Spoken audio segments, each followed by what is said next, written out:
car rentals, even movies, restaurants, entertainment, theme parks, and much, much more. Now you're thinking, this is going to cost me thousands. Well, think again. The low, low price will blow you away. Plus, if you join right now, you can try Hotels Etc. absolutely free for 72 hours. Wake up, people. Try it free for 3 days. No cost, no obligation. So now you have your vacation. And your money, too.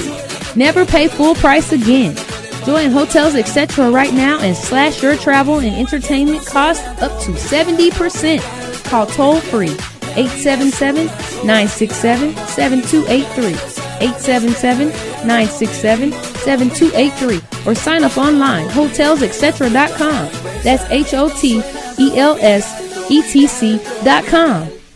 Do you owe $10,000 or more on at least 2 federal student loans? Then you may qualify for new programs offered by the Department of Education.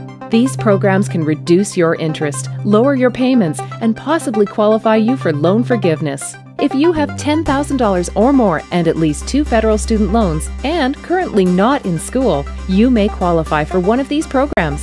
Call now to check your eligibility. Student loan advisors are standing by to help you determine if you qualify for these new programs. They can help you reduce your interest, lower your payment, and even forgive a portion of your student loan debt. Take control of your financial future. Make this free 5-minute free call now to Nationwide Student Loans and learn how you can reduce your student loan debt. 800-949-8708. 800-949-8708. 800-949-8708. 800-949-8708. You are tuned into WWE Hakeville, AM 1100. The opinions expressed during the sponsored programs on this station are strictly those of the program hosts, guests, and callers and are not necessarily those of Beasley Broadcast Group, this station, its staff, other advertisers, or agencies. Yes, this is Mr. Controversy, and this is the infamous 3-point conversion station. Keep it locked.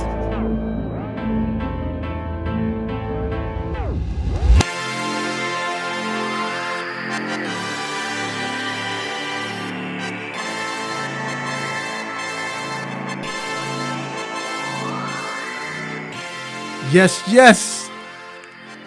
We are back inside the 3-point conversion sports lounge. It's your man, Mr. Controversy. Did you miss me? Back once again on another Saturday morning to talk some sports, because there's a lot to get into. And you know, of course, I'm not doing this by myself. First of all, I got my producer, my right-hand man, Mr. G. What up, G? Yo. And then I got my man, D Intellectual in the building. What up, D? Yes. It's been a crazy week, bro. Yeah, man, it's been crazy. And I'm not going to lie. I'm tired. Yeah. I'm very tired. Yeah. Very, very, very tired. To the point, I was thinking about you know how you drink them 5 hours? I heard somebody say before. No, you crash later. It don't make me crash. It I'm good. I don't know, but I was to the point where I was mixing them up like, you know how we used to do Kool-Aid? Yeah. I used to mix them. I'm to the point where I'm not even doing nothing this weekend like that. You feel me? Yeah, like it's my week been enough where I don't need no like hang out and like our week been, you know what I'm saying? Our week been great. Right, but it's been a great week. Yeah, definitely. But we thank you for tuning in. We have a great show ahead of you. We're talking the Porzingis trade, of course. Why? What he do? What will be the effects of this? Will it affect AD? Also, we're going to talk Super Bowl, of course, the Super Bowl experience, what happened throughout the week. And we have a special guest. We have Mike Patton's going to join us inside the building today. And also, we're going to talk, of course, Super Bowl picks. And then we're going to talk about the NBA All-Star. the All-Star reserves. Of course, everybody like to say who got snubbed or so on. Then we got quick hits, stop it, what's on our minds. It's going to be a great show, very energetic show. Tired right now, but this energy about to come out. Like I said, we're talking about sports, so it's always good to talk sports and everything. So make sure you listen to us. Let your family and friends know that they can listen locally to 1100 AM, WWWE, The Real, that's on the radio. Also, they can listen on iHeartRadio, TuneIn, Radio Now. And then if they want to watch us, they could go to the 3 Point Conversion Facebook page. We're on live. And also on the YouTube page, we're live as well. So we're everywhere. And they can call in at 404-603-8770. We want your opinion. It's the 3 Point Conversion is where fans' opinions matter. So we definitely want you to chime in, and not just on the chat, but you can also come on the Facebook chat and chat it up with us as well. So it's time to get to these quick hits. Let's get it.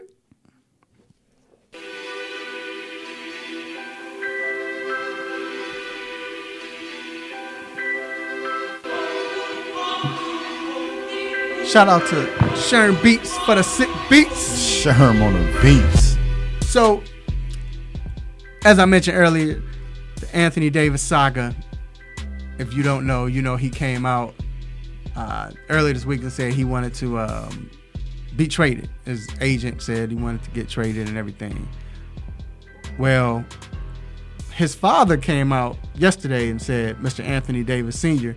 said, look, I don't want my son to play for the Boston Celtics. I don't want him to go to the Celtics. Why?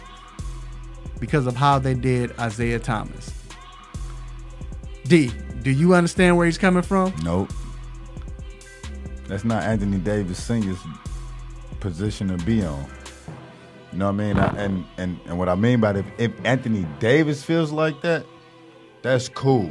Talk about that. Let him be that. And I understand we got tampering rules. We got, all these other things. But if you can't talk about it now, then don't let none of your representation talk about that or be on that. And I'm not saying that you can't feel that type of way. But, no. And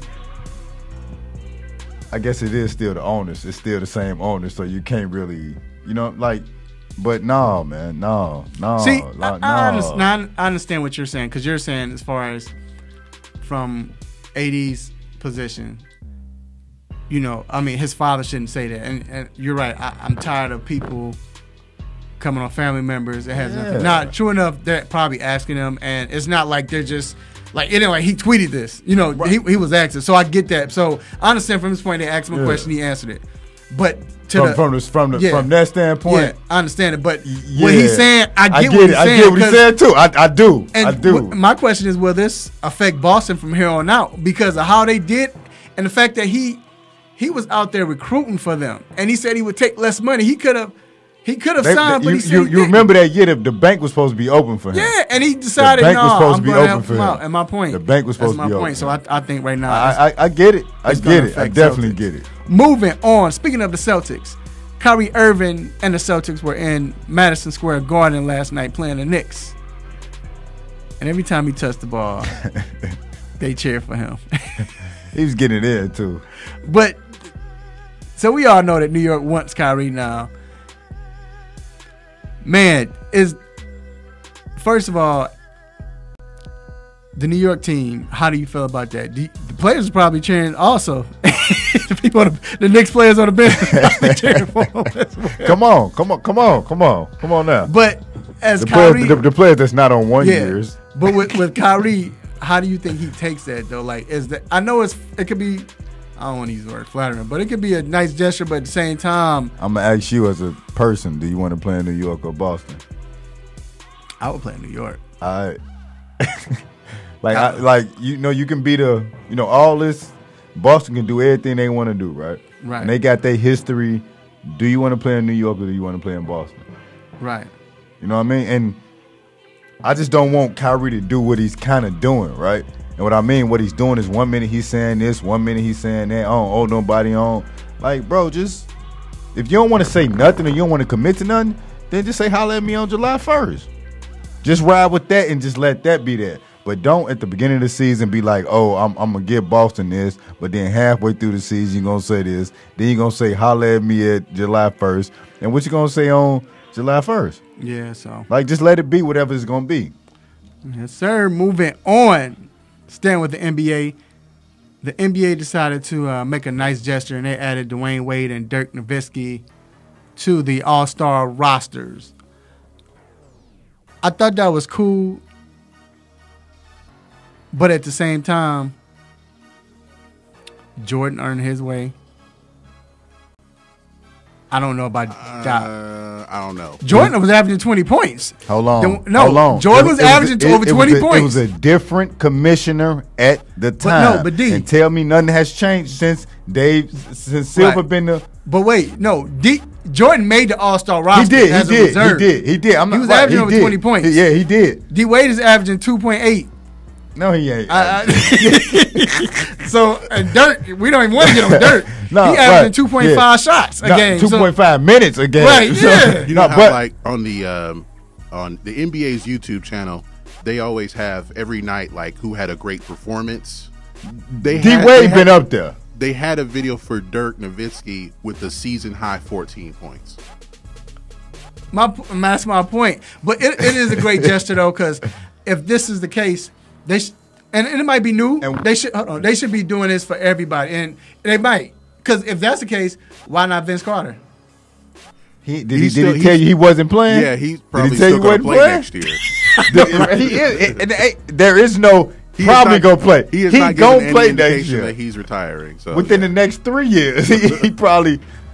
Right. For them to say that's great. But bro. like I said, that's a great gesture. Moving on. Silvio De Sousa has been suspended for accepting cash while in school. This is the Kansas player. Well, they suspended him for this year and next year. Yeah. So guess what he's going to do after this year? He's going to the NBA. Going pro. I don't even think it's a question so what hurts players, right? And what's going on is that, let's say the player don't even know. And I'm not saying he didn't know. I'm just saying just in general, right? If the players don't know. Don't know what? That they family member did something or somebody else did something. Guess what's happening to them?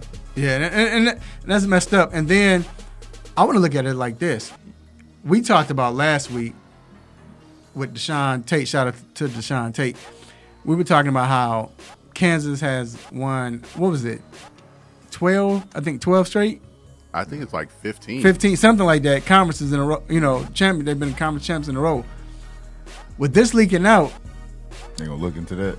I wonder how many other players got paid. They gonna look into that. Yeah, you think it's only been 2, or him, or we don't know, and that's the thing. So I gotta see what's gonna happen with that. That's crazy. I mean, how else you gonna convince someone to come to Lawrence, Kansas?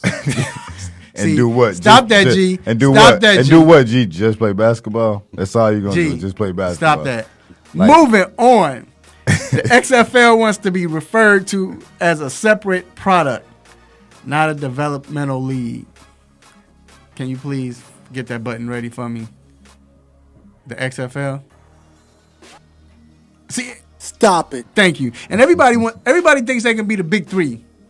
The big three, the thing I love about the big three is totally different. They're not trying to compete with the NBA. They're working with the NBA, basically. They're trying to get players back into the NBA. But with that, you can't be a 5-on-5 football team. It's not going to work. Like XFL 5-on-5? No, I'm not saying it is. But what I'm saying, how he he was able to take 12 people and make it this many people and be 3-on-3. You can't do that in NFL. You need like a lot of people. Well, XFL got that. They have teams, but the thing is, and I think you're not even a developmental league. You're just right. Because if you look at the spring league, that was just the spring league. I think it was like 2 or 4 teams. That was developmental. The AAF is more developmental as well. So it's like, it's spring football, but these guys, the plan is for them to go to the NFL, so we're going to work towards that.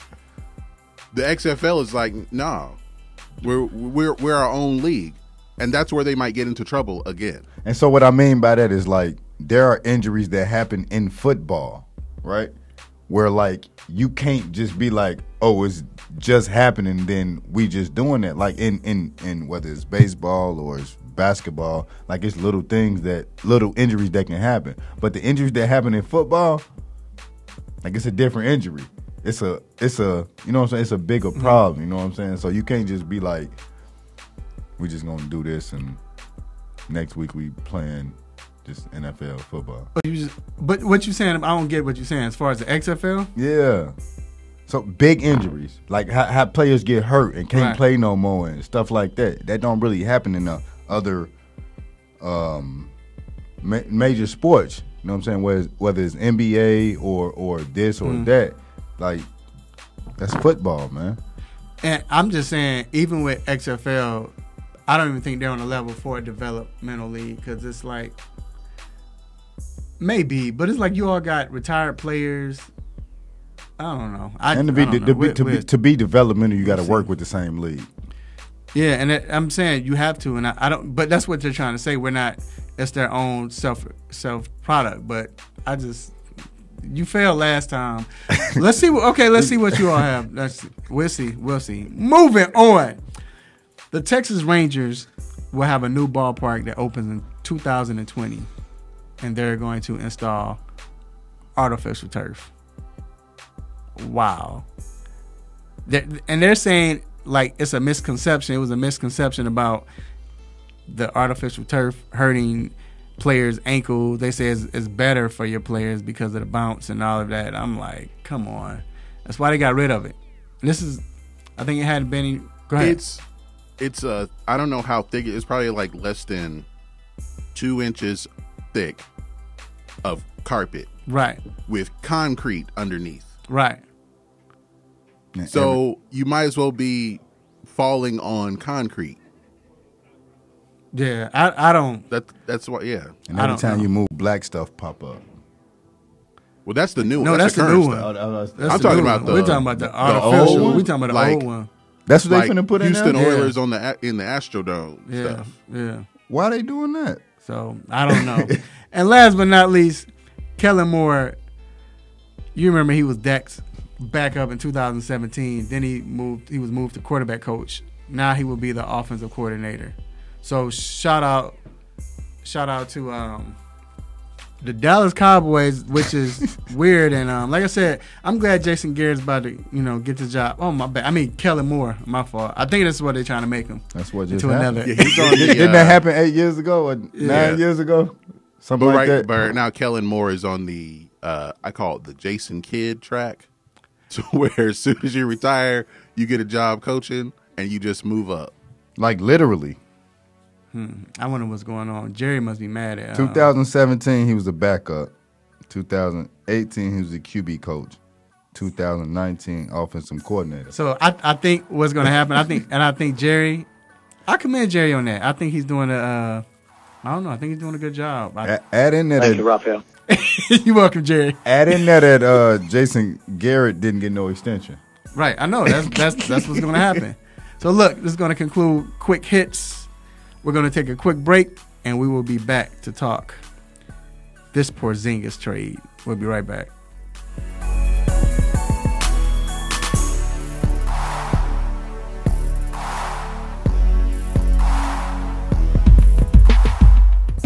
Have you been looking for a radio station that gives you sports? I don't believe it! It's a touchdown! Entertainment? Are you not entertained? And other special interest talk shows? Well, isn't that special? All on one app? Yo, that's dope. What app is that? It's the Real 1100 AM app for WWE. Grab it for free in your Google Play or Apple App Store today.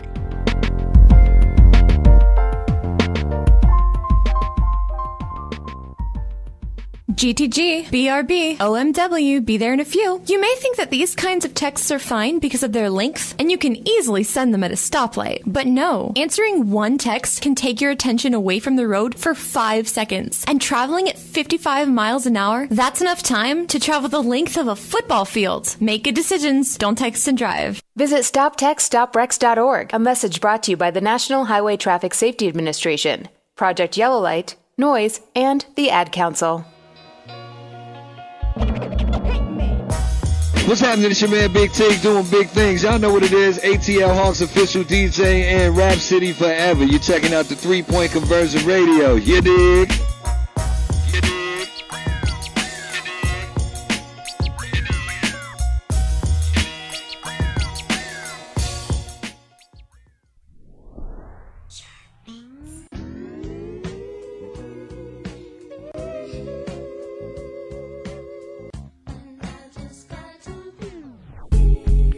Yes, we are back inside the 3 Point Conversion Sports Lounge. It's your man, Mr. Controversy, here with The Intellectual. Yes. And this next segment, The Hot Topic, is brought to you by Cindycuts Barbershop, located on 3000 Chapel Hill Road, Suite 206, Douglasville, Georgia. Make sure you check them out. Great barbershop. Go and get your hair cut. Could be in and out if you want, or you could stay longer and talk. You wouldn't mind it. Great talk, great people, great understanding. This is a good barbershop, the mix between old school and new. Love it. And shout out to Dwayne Chambers. Make sure when you go in, you go all the way down to the left, the last barber on the left. Gonna hook you up. You can follow him on Instagram at Simha the Barber. That's SIM HATHEBARBER. All right, so today's hot topic, we have to talk about this Porzingis trade that happened. He got traded to the Dallas Mavericks, and they gave up. Mavericks gave up Dennis Smith Jr., DeAndre Jordan, Wes Matthews, and a first-round pick. Two first-round picks. Excuse me. Right. And the Knicks gave up Porzingis. Was it Courtney Lee? Courtney Lee, Tim Hardaway Jr. And Trey Burke. It's always Courtney Lee. It always seems to be in these trades. Every time. But the thing is, he a good 3-and-D. Like, but look, the funny thing is, Courtney Lee always end up back with the New York Knicks. Yeah, like, he'll how be many back times there he gonna next play with? Like he always by the end of the season, by the beginning of the next year, he'll be back in New York on a 1-year deal for like whatever. It's crazy. Like ending his contract. Yeah, but going back to the trade, D, what are your thoughts on it? As far as for both teams, do you think it works out for both teams, or? I think it works out for Dallas for what they want. We know Mark Cuban he like European players. I think he's kind of said that in his statements, right? Like he like European players, how smart they are, as opposed to American players. That's kind of one of the things he's definitely made, public. I think it's crazy that DeAndre Jordan came there for this 1-year deal. And he was happy to be home, and they shipped him out. If it doesn't pan out for New York, it's going to be some fired people. If they don't get Kyrie and Durant or whoever, the two open people that's going to be there, it's going to be some people that's going to be fired. Because they gave up a lot, and just to have cap space, that means nothing. You said who gave up a lot? The Knicks. I don't think they did. So it's a double entendre. What I mean, right? So you don't know what was Porzingis was going to be. You don't know how he was going to come back, especially with him 7'2", 7'3", having an ACL injury. Like we don't know what it was going to be. We don't know what the results was going to be, right? So to have to get him back, bring him back, and pay him $30 million a year if they sign him to a big contract and try to build around him, and who knows what he's going to be after this ACL injury. That's a big thing. But to also clear so much cap space and to hope to get these people, that can not mean a lot. Right. If they don't get nobody. The thing is, though, if they don't get anybody, you're right. But it's New York. And I think they're gonna get somebody. Yeah, I think they will. They always. You gotta understand. It's like L.A. Lakers and New York are the two teams. Even Boston. And no matter what's going on, I don't know Boston now, but really, but L.A. and New York are always that. Those are the franchises in the NBA that they will always have a chance to get a player. More so LA, of course, but New York, they will get that player. And I think now it opens it up because it freed up cap money, so now you get players. I mean, you got to think about when they had Carmelo, was it more of who wanted to play with Carmelo? Or did you have enough money to get more people to play with? Well, if you look at that. Because they didn't, because they had Amari. Amari got there first. And his money was on there. He had $100 million, didn't he? But it was still on there, right? Yeah, right. So they couldn't. But that's my point. Yeah. So they didn't have the money to, where they could get other players. And part of that, when they signed Amari and then they gave up a lot to get Carmelo. So that kind of hamstrung them for a while. And then when they did kind of have a little bit of an opportunity, like they could have, who knows what would happen if they were able to re-sign Jeremy Lin. But then Houston came with what's called the poison pill contract, where everything's backloaded. So with what little money they had, they couldn't really spend it on anybody. And then you sign Carmelo to an extension. And then Amari ends up leaving. So the little opportunities that they did have as far as having cap space, they weren't able to capitalize on it. And this is one of them opportunities where if you come here, whether you're Kevin Durant, Kyrie Irving, or whoever comes, we got money, we got picks coming, and we have young players. So, and that's the key because you have the young players. They got Triers on the bench. Knox is on the bench. Like, they have some nice young players, and now you can get. And they got Dennis Smith. I like him. Jr. I like him. That's who they wanted before. Yeah. They should have just got. They should have just got. Now, on the Dallas end, this still makes sense for them because you got this young kid that everybody's talking about. You got Luka. You have now Porzingis, who is. This guy's on the rise. You get Tim Hardaway Jr., which Tim Hardaway Jr. is not a superstar. He's not a team person that can lead your team, but he's that guy that can get you 17 points, 18. We've seen him explode, especially against the Hawks. But you have this guy that can score points. I mean, it's a great chance. And then I just think now your team is with Dallas, it was like, what are we doing? Where are we trying to go? Now, the only people that's probably mad about this whole thing, which, I mean, they were pretty much out of anyway, are the Atlanta Hawks. Because right now, that pick is a wrap. It's gone now. What pick is a wrap? Because I'm saying, remember, that protected pick, they're not going to be, I think they're going to get. It was protected to top 5, right? They're not getting top 5. Yeah, I mean they're not. Yeah, they're not gonna get it. What was the pick protected through? It was protected through the top 5, right? Yeah. If Dallas wasn't finna be top 5, and now they're probably gonna be 5 through 10. No, that's what I'm saying. So it works out for Atlanta. No, it was the other way around, wasn't it? It wasn't the other way around. Well, yeah, Atlanta got the pick. Yeah. No matter, I don't think it was protected. It was protected. It was protected. I don't think it was protected. Look it up. But it was protected. It was protected. And that's the thing. Everybody was pretty sure it was protected, but people were shocked that because people weren't expecting Dallas to be that well anyway. Right. That was the first thing. But that's why they made But they got worse.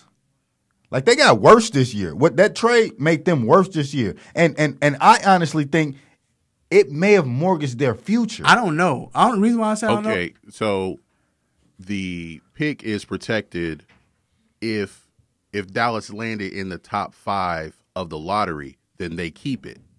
But if it's outside of the top 5, then Atlanta gets it. So what you think? You think it'll land in the top 5? No, they are. They're not even top 5 now. Right. That's what I'm saying. It's 5 teams in the East. Yeah, they're good. So that works out for somehow Atlanta. So Dallas gets into the top 5. They keep the pick, but then it rolls over to the next year. So do you think they're gonna sit Luka down? No, they're gonna play him. I'm just playing. I just sort of get that top 5. Right? No, like dude. Porzingis isn't playing. at all. At all.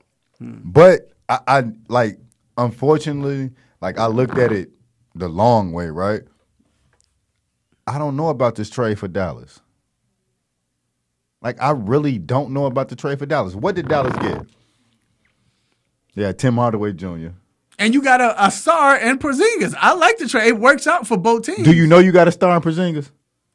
Yes. Why?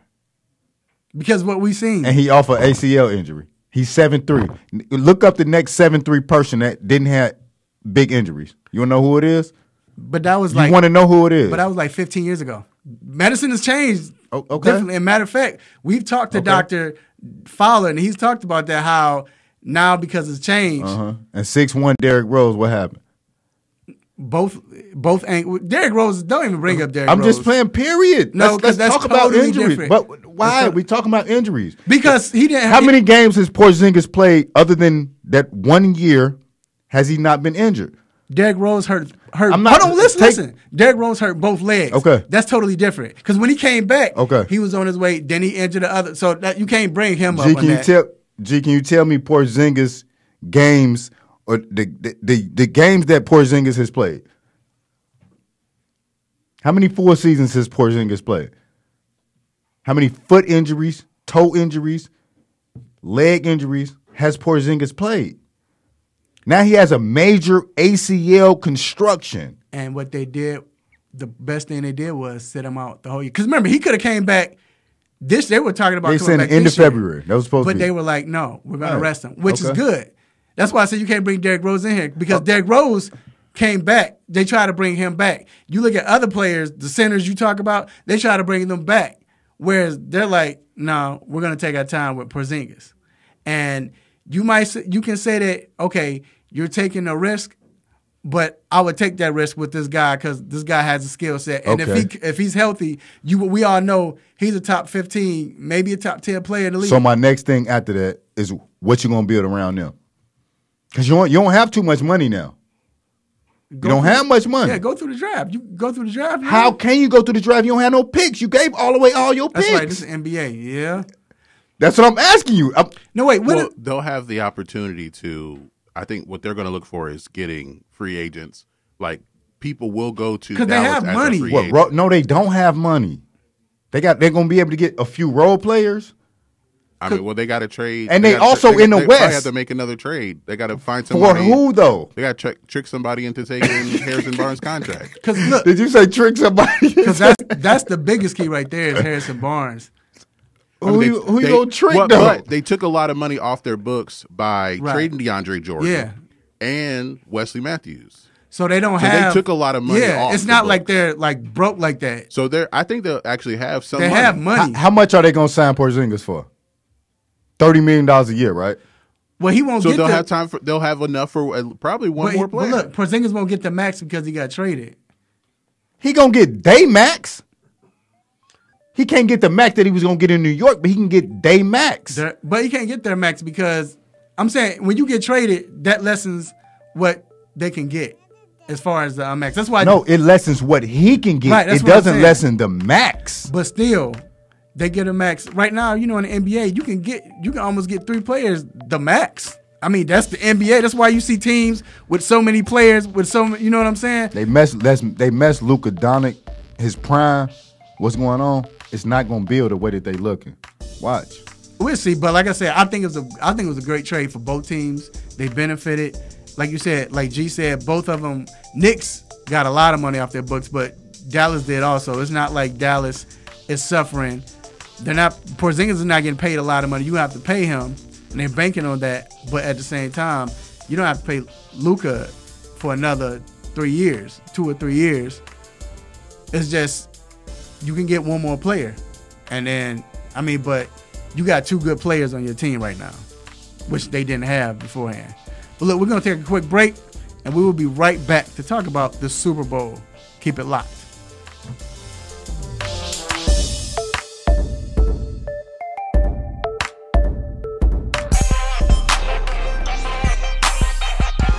Hey, what's good? It's your boy Nate Burles from the NFL Network and CBS. when the illest to do it. Hey, you listening to the 3-Point Conversion Radio. Don't you go anywhere. It's lit. It's lit. It's lit.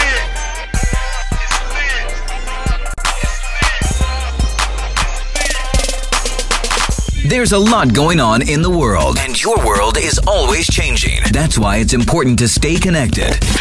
The latest news, the latest entertainment, the newest music. If it's in the air or on the air, it can be in the palm of your hand, wherever you are, with the iHeartRadio app.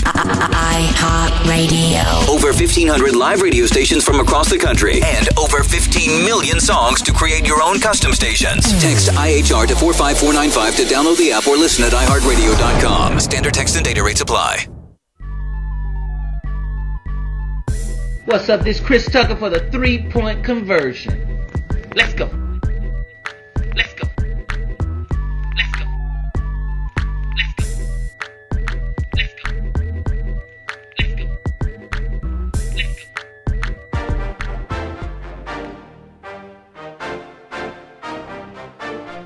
All right, we are back inside the 3-Point Conversion Sports Lounge. Super Bowl is up in about 36 hours, something like that, 40-something hours, 36, I think, something like that. But either or, and it was a great experience. It has been a great experience and still ongoing. And we have a special guest in the building, my man, Mr.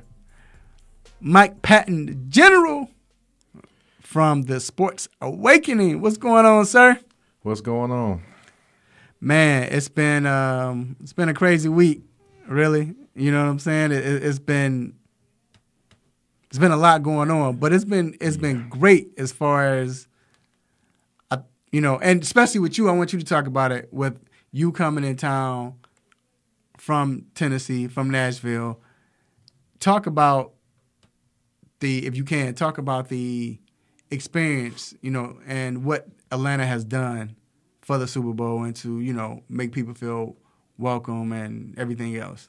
Well, you do have the welcoming committee, but but as far as everything, it's all more compact. And I actually went to the one in Minneapolis last year as well, and that one was more spread out. Things were harder to get to.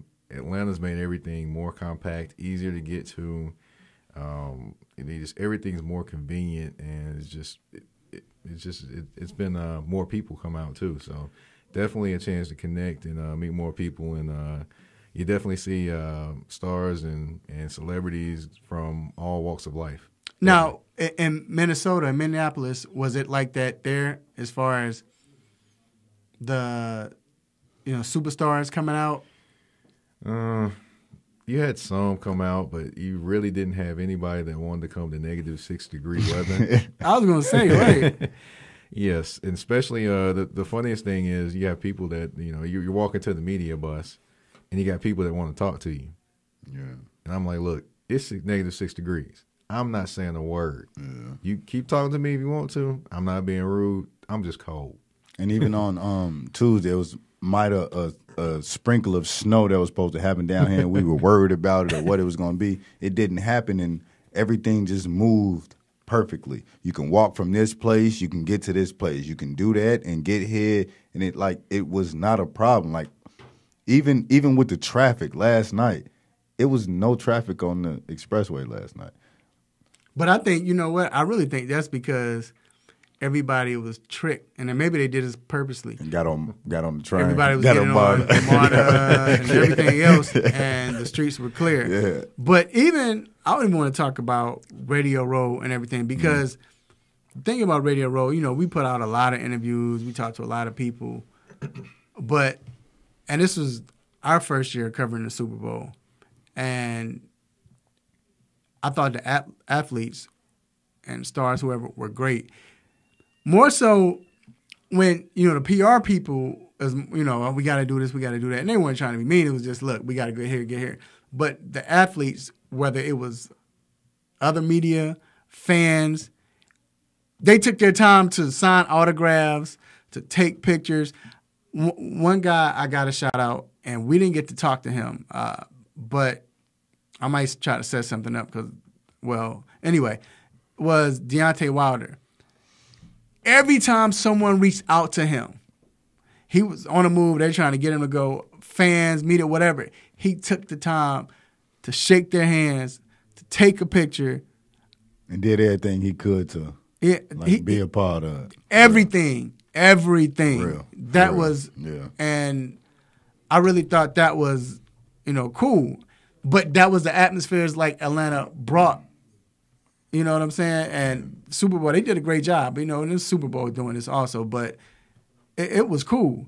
Now, tell everybody, Mike, if you can, you have a crazy moment, or I'll let you go first. Anything that was crazy or just like, wow, one of those weird moments? Well, one of my crazy moments was speaking to Bill Rhoden again. For those that don't know, he's a living legend when it comes to black writers. He wrote for the New York Times, and he's now writing with the Undefeated ESPN. He always has a word for me every time I see him. He remembers who I am, and we talk every time. So I told him about my dreams, trying to chase my dreams. And, he had something funny to say to me. He said, well, look, you might want to get out of those dreams and actually get out there and do them. Right, that makes sense. He always leaves me with something, and that always is a memorable moment for me every time I talk to him, because he always gives me some kind of wisdom, because he's trying to help me get where I want to go. Right. Do you have one? I have one. Do you have one? Yeah. Our Chris Broussard moment. You know what I mean? The way he came to us and was just talking to us, and it wasn't like extra, or he was saying this, or it was just, if y'all need to reach out to me, and yeah, he was real cool. Yeah. Y'all giving out boring stories, man. That's good enough. Get that. My story was, shout out to L.A. Brothers. My story was, I know what you're finna say. Yeah. My story was, we were walking out. The Porzingis, we had just put out, the 3-point conversion had just put out the Porzingis deal, right? The trade. So I walked up to Stephen A. What's going on? We chatted for a minute. I'm like, hey man, what you think about the Porzingis trade? And he was like, what you talking about? I said, he got traded to Dallas. And, we all know Stephen A. Smith is a Knicks fan. Big Knicks fan. Mm-hmm. Big Knicks fan. He was like, it didn't happen yet. Put on my phone. Yes, it happened. We reported it. It happened. And he showed him the 3-point conversion thing, though. Yeah, and it just happened. Yeah, it just literally just happened. Well, we put it out. No one else had it out yet. And he was like, when he saw it, he was like, well, I've been running around, so I didn't see it. About 5 seconds later, he got to where he was going. D was like, look at him. You saw him on the phone. trying to figure out what's going on. And then 5 minutes later, we see him on the show. On the show, talking about some the portrait. We just told you that. Yeah, I was actually listening to him on Big Ticket's radio show talking about it, man. It was cracking me up because it was crazy, right? Like, dude, we just talked about this with you, and you. The funny thing though is Tiggerton was laughing. Shout out to Big Tig, man, for the drop. And, we was over there kicking it with him. Big Tig was laughing because we went over there and told Big Tig, we was like, yo, dog, this is what happened. We told them, and they was like, y'all should have got that on camera. They were laughing. So I can only imagine what they were doing when he started talking about it, because they knew what had just happened. Another situation was crazy was the fact that we were talking to, who was it? I got Robbie Gold. So Robbie Gold. That was my next one. Robbie Gold came up to him. We was trying to get Robbie Gold. Robbie, can you? No. He was like, well, I gotta go, man. He wasn't saying it like that. But he's like, I gotta go. I got another venue to be at. Another place. Come on, Rob. You can't. All right, man. Well, we was like, look, well, shout out, man. We the Bears. Come back to the Bears. Messing when he started laughing. And he was like, all right. And he looked at our shirt. She's like, yo, man, I love the 3-point conversion like that. And so that's my number one before anything. Like, for me to sit back and think and really, because you kind of came with it. Not the Robbie Gold. Everything. Everybody, every time somebody saw us, every time somebody said something, they saw the 3-point conversion, and they liked it, and they mentioned it, and they started grabbing us. Jason Weaver grabbed us to do an interview. Like, they start grabbing us to do interviews because of how we brought ourselves, how we conducted ourselves, how we were together as a team. And that's what I like more than anything. Yeah, but we had some funny moments, man. It was great to hear Steve Smith. Another funny moment. Steve Smith was somebody asked Steve Smith a question. I guess they were from Detroit, and they asked him about Kenny Galladay, and Steve Smith said he was like, "Well, sir, I already answered that. You're too late. So next question." The guy was like, "No, I just want you to if you could just expound on it." He said, "No, I'm not doing that. Next question. You were late. You should have been here. I already answered it. I don't have time for that. Next question." So we were all like, "Oh, snap." But me being who I am, I'm like, "Well, anyway. All right, Steve, so what happened was, did you..." And he bust our level. "I'm just playing, man. I'm just messing with you, man. What you want to ask?" It was crazy. And dude was shook like he was about to cry, you know. But it, like I said, it was a lot of moments, man. It was a great time. Everybody said they enjoyed being here in Atlanta. The atmosphere was right. Like I said, everybody was cool. Nobody. Warren Sapp was walking around with a cane, but he started running, trying to get some food. Remember that? I think that was Mike was telling me, or somebody was like, "Oh, why is he? If he has a cane, why is he running around?" I think that was Ab Stanley, the senior writer for the 3-point conversion. And we were just laughing like, yeah, why is he walking around with a cane? But as soon as the food, he was trying to hurry him to catch the food, and he started running. One thing I'm surprised about is that it's busy, but it's not as busy as I thought it was going to be. And I think it's because of a lot of the Atlanta people. They cool. They cool on it. They, you know what I mean? They hanging out, they doing some of the things, but they not really like in the streets because it ain't. First off, the Falcons ain't there. You know how they are about their Falcons, right? Like, well, I think that applies to like any of if you're not on either of the teams that's in the game, you kind of have a certain, you feel a certain way. Basically, you feel a certain way. But yeah, so like I said, it was a great time, man, and it was good to be here. It was good. I'm happy for Atlanta to end it like this. I'm happy for Atlanta because the last time we had a Super Bowl, it didn't end. It wasn't good because of the ice storm. Whatever, not ice storm, but everything iced up, and they weren't ready, prepared, and it was hard to get around. And the fact that even though it didn't snow, it got cold. Let's be real. Yes. But still, they kept it together and they kept it moving. So bro, I don't think it's fair for us to say it got cold with what happened. No, it was right. So what happened to the Midwest right, this week? Yeah, it was crazy. I don't know. Right. I don't know if it's fair for us to say it got cold. 22? Would it feel like negative 22 up there? Negative 52 with the wind chill. That's how crazy it was. Well, look, we're going to take a quick break, and we will be right back to talk about these LA Rams. Keep it locked. Yeah.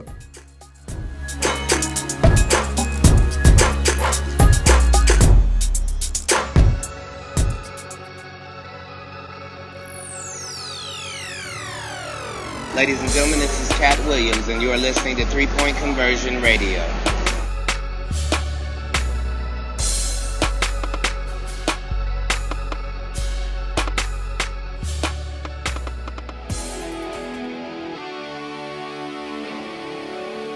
Have a sports injury? Need to see an orthopedic doctor? Ortho Atlanta is one of Metro Atlanta's largest orthopedic and sports medicine practices, providing orthopedic and sports medicine care for the whole family. With 37 physicians and 14 offices, the practice provides the highest level of care for injury of muscles, joints, bones, and spine. Ortho Atlanta offers convenient access to a full range of musculoskeletal surgeons and specialists. Ortho Atlanta also offers on-site physical therapy, pain management care, MRI imaging, and workers' compensation care. The Ortho Atlanta surgery centers in Austell and Fayetteville provide cost-effective, same-day surgical procedures in an accredited outpatient center. Hip, knee, shoulder, back pain? Ortho Atlanta has you covered with specialists in all areas. Same-day appointments, orthopedic care for the whole family. Ortho Atlanta, Atlanta's choice for orthopedic and sports medicine care. Learn more at www.orthoatlanta.com.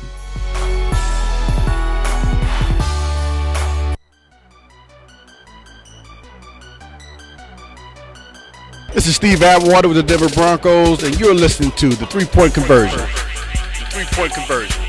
The 3-Point Conversion. The 3-Point Conversion.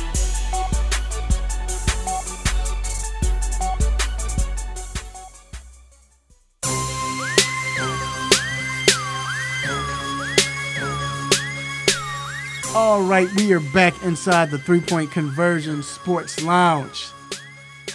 So as we mentioned,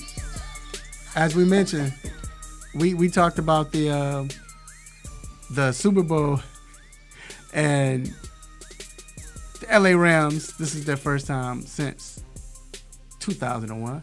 No, I'm sorry, not 2001. 99. No, 2001. Well, the first appearance since 2001. Yeah. First appearance since 2001. And so, of course, the Rams fans, I don't know where, if that's in LA. I know some St. Louis, but wherever you are, but I know they're ecstatic. But it's like the other way around. Because remember in 2001, the Rams were the big dog. They were the greatest show on turf. No one could beat them. And the Patriots, this team came in. They weren't supposed to win. Now, I will say the Rams were better than the Patriots was at that point. One thing I want to bring up is that one thing that from that game, the first time the Rams and the Patriots, is that during the start when they did the starting lineups, the Rams introduced their offense, and then the Patriots came out as a team. On Monday, for opening night, individual players were introduced for the Rams. The Patriots came out as a team. Yeah, they did. Yeah, and even with the Rams. The press conferences they were having, they had Rams all over, like you were saying. They were at different tables and everything. And Patriots were sending the backup punter to the press conference for you to talk to, and it was like. But there's also certain things that happen, right? Like so Belichick is going to be the oldest guy to win. Is it a Super Bowl or the way he won a Super Bowl or something like that? So those type of things make things happen differently, right? Whether it's the Rams winning or the Patriots winning, like those type of things kind of make things be different for some odd reason. We don't never know why. Like it happens like that, right? And that's how it happens. It's weird. And I think now, like I said, since the shoe was on the other foot, I want to ask you, Mike, with the Rams, where do you see the focal point for them to dominate the game or to help them win offensively? Got to be the running game. Todd Gurley has to be in effect this game. He has to be. If he's not in effect, or if C.J. Anderson's not in effect, that means Tom Brady gets on the field more. That means more chances for the Patriots to dink and dunk you the whole way down the field, and then hit you with that little shot over the top to either Chris Hogan or Philip Dorsett. So definitely got to run the football. Do that. They do that the most. They control the clock. They win the ball game. The thing is with the Rams running the ball, and I'm gonna ask D about the defense, but with the Rams running the ball, we know they're gonna do the stretch play, but they have to put some type of wrinkle in this running game because we all know when it comes to Belichick, it's not like the Rams offensive line is beasting like that. But we know when it comes to Belichick is one of those coaches, or he's the coach, that I'm going to take away your best option. I believe they have to they have to come out play action first to sell them on this, to keep the linebackers kind of jumpy and not playing honest. They got to start off the game play action, maybe the first, I say the first 10 snaps. If you're going to, I would do it four or five times just to keep that defense like, okay, let's look out for this. Because they're going to be looking for the run. One thing I will point out as well is the Rams, I don't know if anybody caught this or not, the Rams run a lot of the same plays, and they run it over and over and over again. They do the same thing the Patriots does. So what they do differently is they move people in motion, like they have a running back, a wide receiver going motion this way, but it's the same play, just a different look. So that's why I would say that's the thing that could throw the Patriots off just a little bit. That and the fact that they have so many moving parts and all those type of things, so many things that you have to look at and keep your eyes on. But will it, just off what you saying, you don't think Belichick, you don't think he see that? I would say this: if he doesn't see it, he'll see it in the second half because the Patriots are always good for making adjustments going in the second half. So the first half, I would say the Rams are going to put up some points. The determining factor if the Patriots are going to win is the second half if they're able to make those adjustments. Right. Now, defensively, New England comes in. I mean, New England comes on the offensive side. They like to run the ball up the middle. They dink and dunk. You don't see too many explosive plays. So if you're the Rams, if you're Wade Phillips, you've played against Brady before, how do you attack or just sit there and, and play them? So I think one of the biggest things are your linebackers, right? Like what your linebackers going to do. How they going to play it? Are they going to worry about James White? Are they going to worry about just playing the run? And then your cornerbacks, how are they going to play the wide receivers? Unfortunately, it comes to where you want to sacrifice the big play to them because they don't really make the big play, right? Like you rather you're forcing them. Yeah, right. like make the big play because y'all not really built for that. That's really not what New England do. So what I have seen from the Rams defense is that the playoff defense has been a whole different ball game than the regular season defense. Mm-hmm. Their run defense has averaged way less than anything that has happened during the regular season.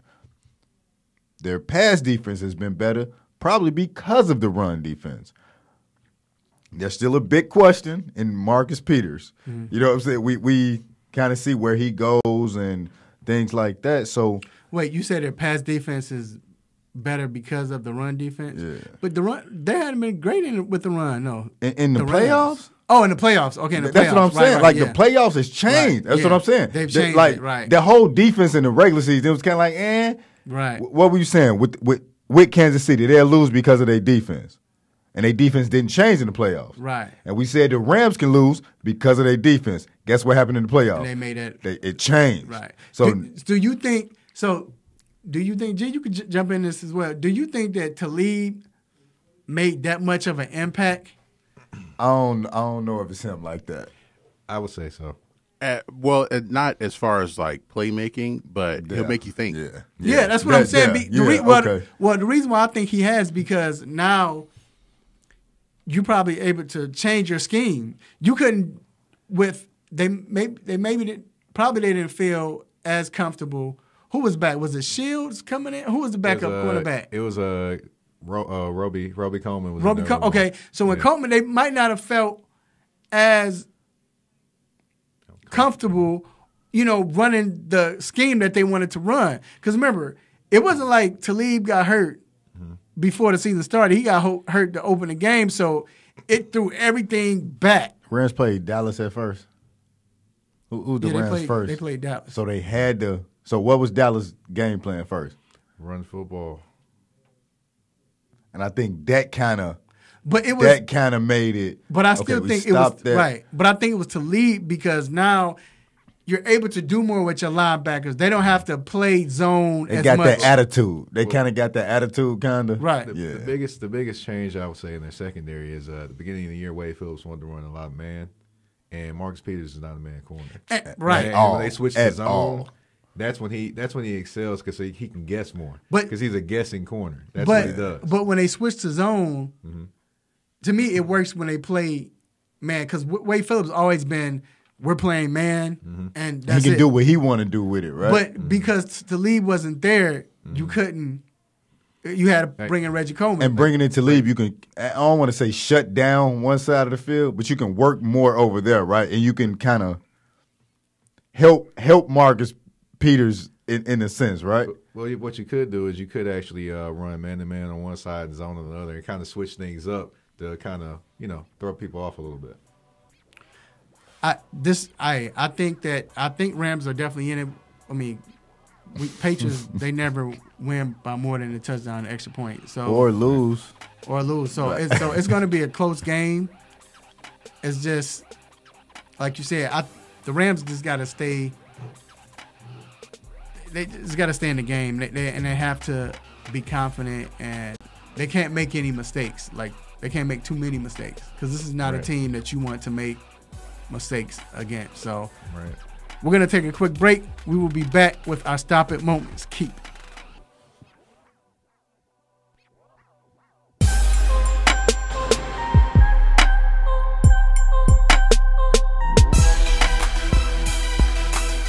What's going on, guys? This is John Collins from the Atlanta Hawks. You're listening to the 3-Point Conversion Radio.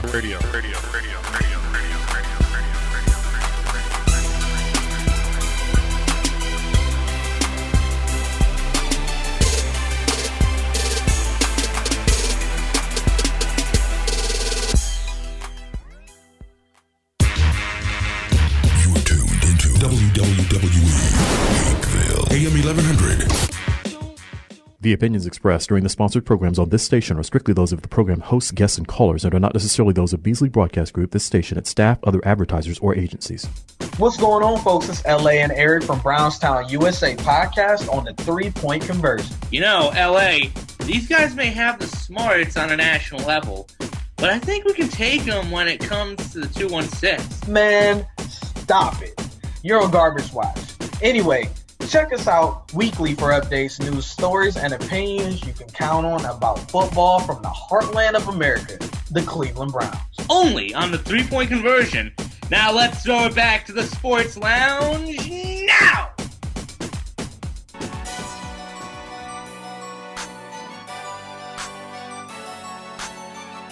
Hey, what's going on?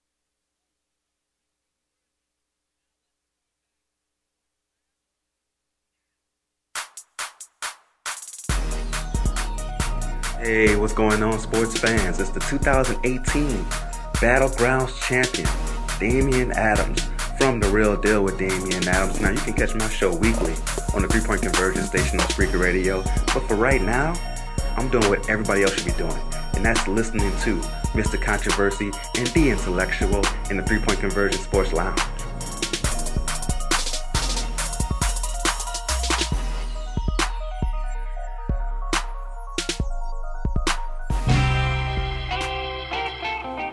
No mercy, don't let up on him. Go hard on him, Mr. Controversy. Hit him with the stop it button.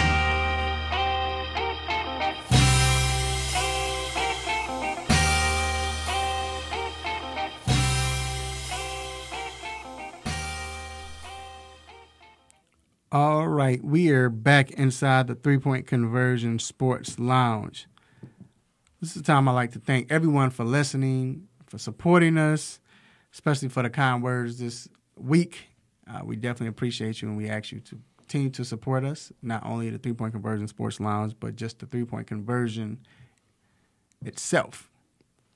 And now it is time for the most infamous, the most famous Stop It segment. Let's get it. Stop it. Stop it. Stop it. Stop it. Stop it. Stop it. Stop it. Stop it. Yes. S-T-O-P, new word, I-T. Stop it. Stop it. Get some help.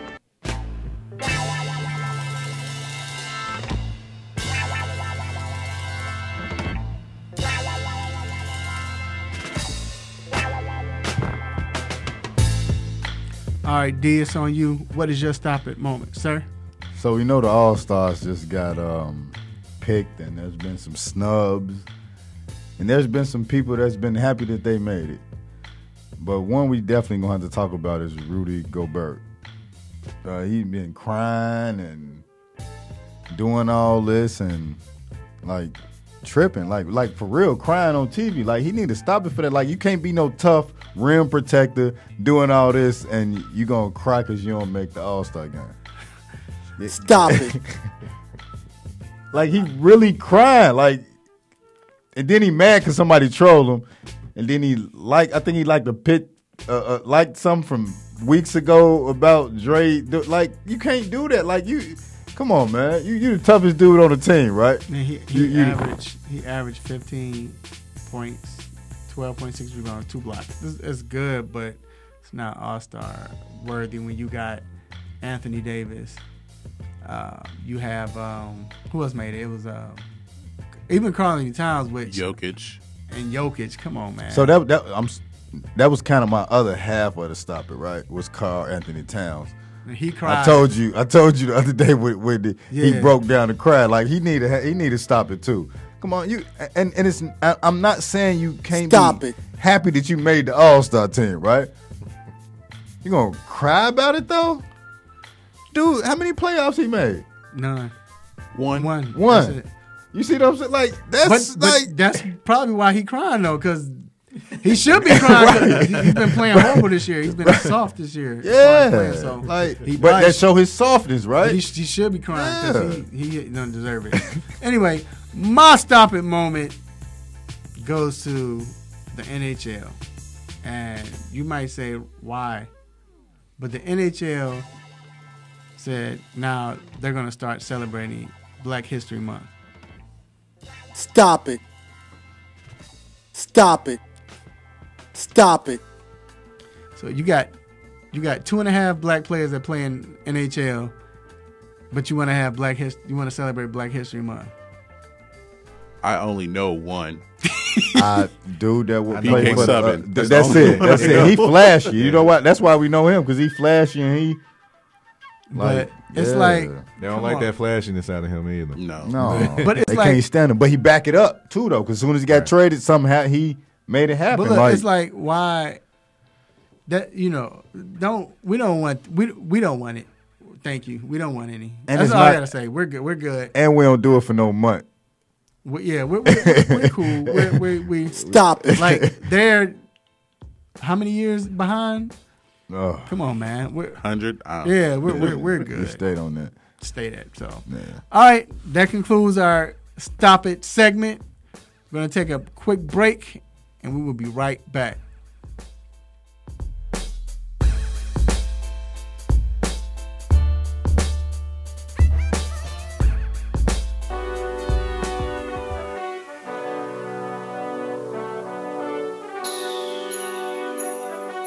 Let me break down to y'all what's so dope about the three-point conversion. First of all, everybody is a fan of the game first. Second of all, everybody is a student of the game second. And third of all, we're the average sports fan just like everybody else. We're not coming in here, walking with our nose tipped high, acting snooty, acting brand new. This is a grassroots organization. Bar none. The three-point conversion, where fans' opinions matter. Be sure to visit the website www.the3pointconversion.com. Get your fix, get your articles, multimedia, and everything else that you, as a sports fan, need. So again, the3pointconversion.com. It's where it's at, man, where fans' opinions matter.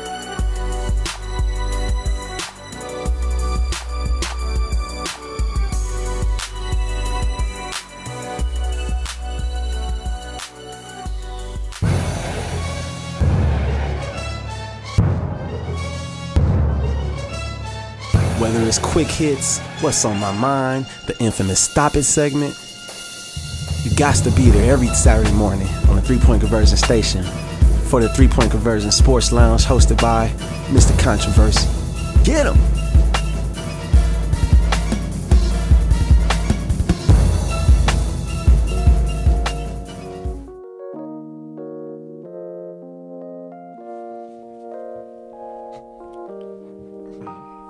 All right, we are back inside the 3-Point Conversion Sports Lounge.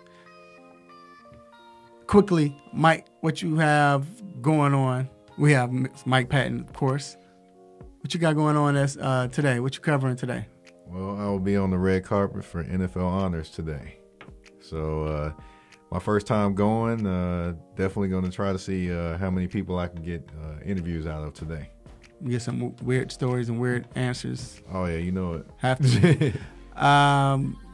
G has been covering everything. What are you covering Don't today? say you're going to sleep, G. No, he can't go to sleep. I can't. Can't afford it today. What are you covering, G? Some event. What is it? What is it called? Leather and Lace. Leather and Lace. In which we may be able to see Mr. Controversy's favorite artist, Flo Rida. So you're going to say some event and it got lace in it? Stop it. Like just some event. But it's not. I mean, no, it's not like that. Bro. There's No, like, it's not like there's that. like some models from a certain company that's supposed to be there. I think. Okay, I know it. So that's it. Is he gonna sing your song? Is T-Pain gonna come out with him? Low. Oh, I with the what that song is? Low top with the. So yeah, but anyway, the Patriots now. You ask me what I got going on? Oh, what you got going on, man? What you got going on? My sister actually in town from Vegas. Oh, okay.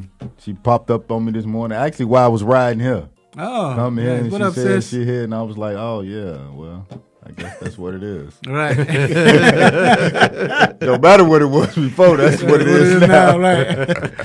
Oh man, the Patriots come in town. What's the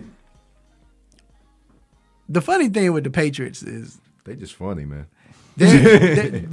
I love like being there, covering them in person.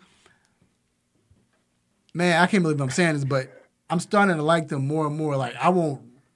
It's not a team like I'm rooting for them, but I don't have a dislike for them You understand it. The way they run their organization. At opening night, it seemed like. Go ahead.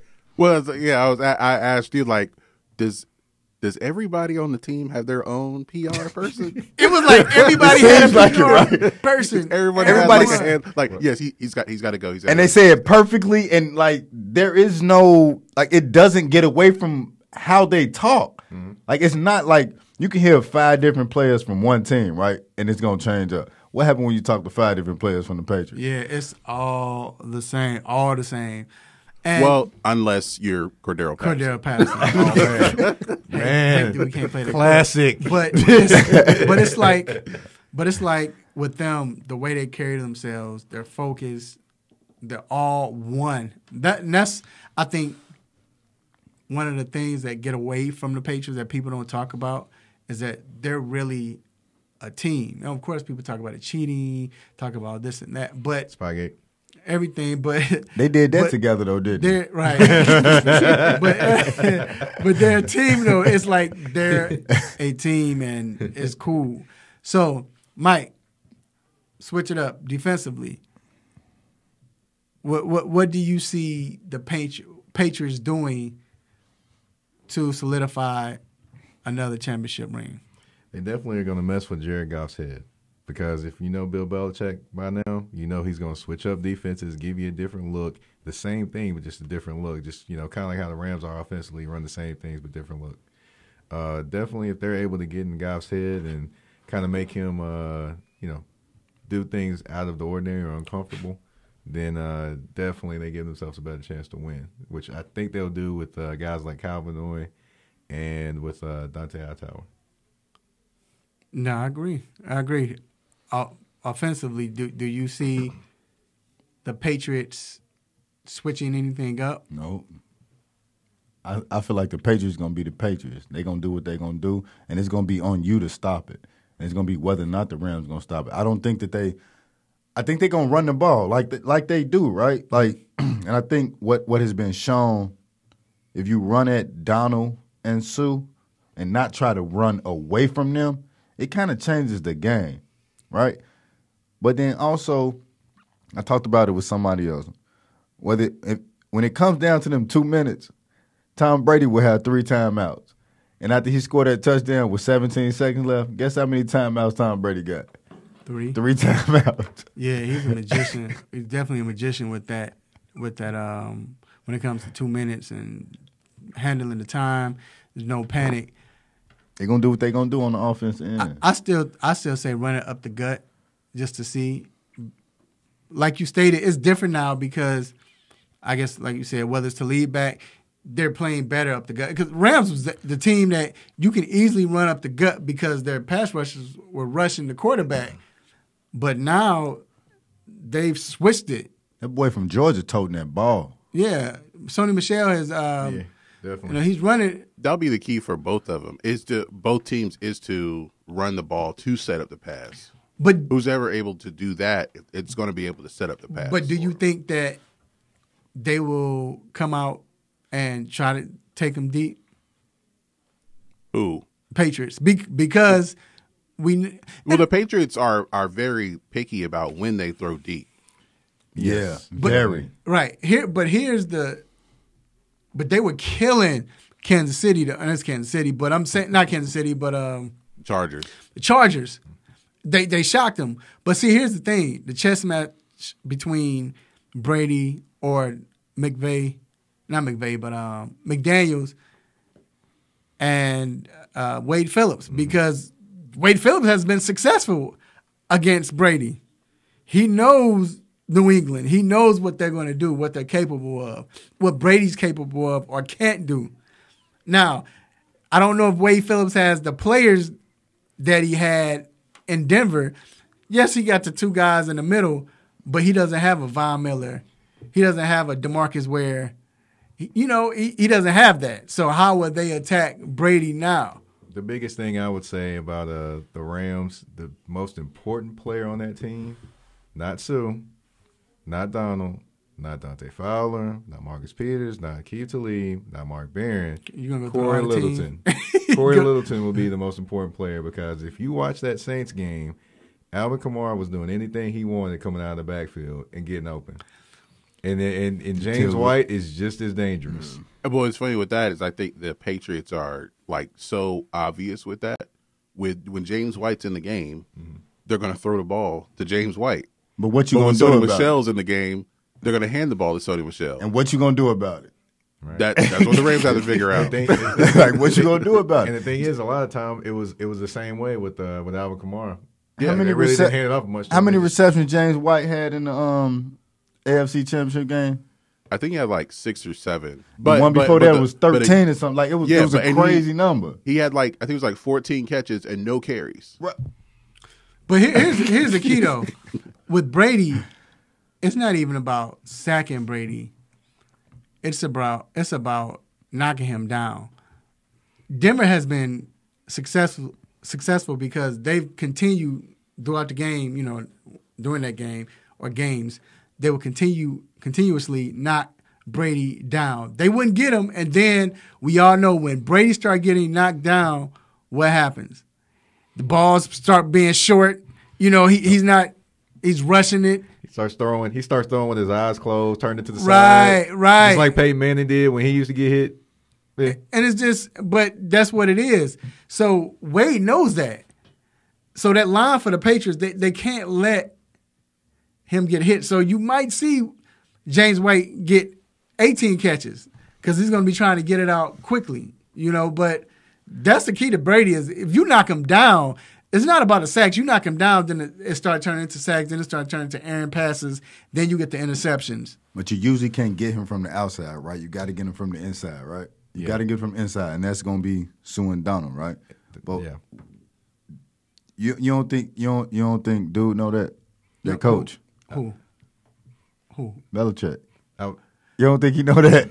True, but he knew that. But I'm saying though, you're playing against Wade. He knew that playing Wade Phillips, but Wade Phillips just knows how to play Brady. And I think that's why it's going to be a great game. Like, you can't say, oh, this just going to happen or this just going to happen. Because it's not just about McVay, right? It's not just about just this. It's about Wade Phillips been here and I done played them and I know what, you know what I mean? Like, it's going to be a good game. I'm just saying, I just think that when it comes to this matchup, right now it's a chess match, and it's about how can we protect Brady from not getting hit, whether that's run the ball or we're going to throw quick plays, misdirections. And with the Rams, we have to hit Brady. I don't care, whatever. I would even take a personal foul early, a 15-yard, nothing malicious as far as hitting him in the head, but maybe a late hit where, what you get, 2 steps. Get that a step and a half. Maybe that second step, you hit him. But you have to get him knocked down. I don't think he's on that. I think, I know what you're saying. I know exactly what you're saying. Get him right in the I don't think where Tom at. That's not there no more. I don't know because that's him. He's always been. Every time he loses, when he start getting knocked down, but it's not even knocked down. Just make him move. And right, but see, that's a difference though, right? See, that's a difference. Knock me down and Sue knock you down. That's what Sue do, right? Like he kind of. So you're not gonna do that to me, but make me move and make me do some things that I don't usually do. That's different, and that's what I mean. But that's when the knockdowns happen because you're making him when he's moving, he's not. But I guess I'll say this: the thing about Brady though, before we go, don't underestimate his ability to move in the pocket because he can move in the pocket. But that's why I say you have to a step up and a step to the left and the right is. But if you're making him move like G is saying, and you knock him down. We've seen it time and time again. When he gets knocked down in the Super Bowl, in any game, like Mike said, he's going to close his eyes. The ball's going to be short. You're going to see interceptions. Then that's how you beat Brady. And that's the key. Is he going to get knocked down or is he going to have all the time in the world? But look, we're going to take a quick break. We're going to get into this All-Star reserves, the All-Star reserves and who should have made it, who shouldn't have made it, all that good stuff. We'll be right back.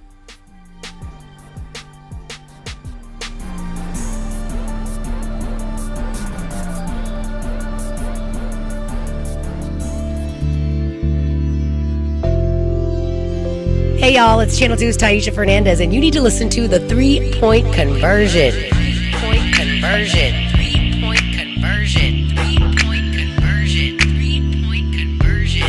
3-Point Conversion. Hey folks, Handsome Josh is here to reveal some big news to all the AM 1100 listeners. I have an app. That's right, you can now check out all your favorite programs right here on The Real with the Real 1100 app. Whether it's sports, entertainment, or lifestyle, the Real 1100 definitely has you covered. So why don't you just tell me how much it's going to cost me? And here's the best part.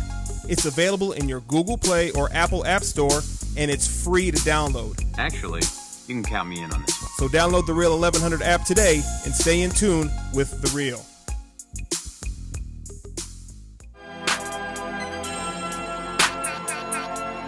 What's up, people? I'm Real Mike Robb, Super Bowl champion of the Seattle Seahawks. You're listening to 3-Point Conversion. Let's get it. Let's get it. Let's get it. Let's get it. Let's get it.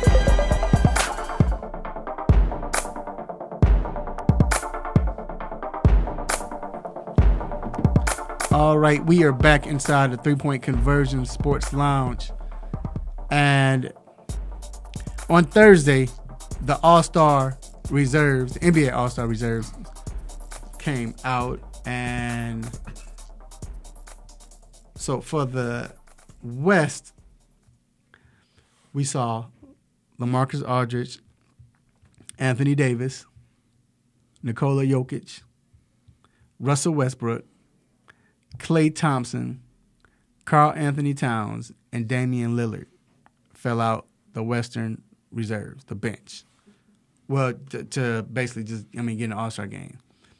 For the East, well, first of all, any problems with that? Did you think someone else should have made it? Tobias Harris. You think Tobias Harris should have made it? Yes. I think I got it. Go ahead. Why? Go ahead. Say why. To me, he's the most dynamic player on the LA Clippers team. And, it's really hard to kind of pull someone out of there, maybe pull Dirk out and put him in there.